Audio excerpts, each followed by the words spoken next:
शक्तीपीठ महामार्गाला अन्य जिल्ह्यातून विरोध नाही, हे मुख्यमंत्री देवेंद्र फडणवीसांचं वक्तव्य धादांत खोटं.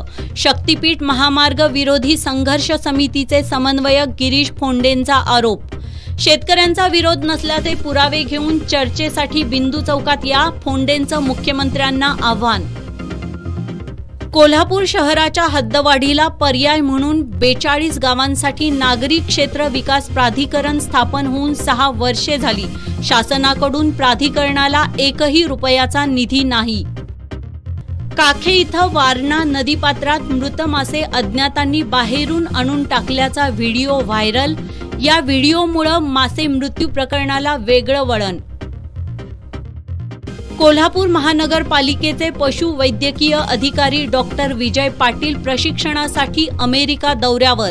माजी उपमहापौर भूपाल शेटेंचा दौऱ्यावर आक्षेप. आणि भारतरत्न डॉक्टर बाबासाहेब आंबेडकरांना कोल्हापुरातून लोकसभेची निवडणूक लढवायची होती. डॉक्टर बाबासाहेब आंबेडकरांच्या महापरिनिर्वाण दिनानिमित्त एस न्यूजचं विशेष वृत्त.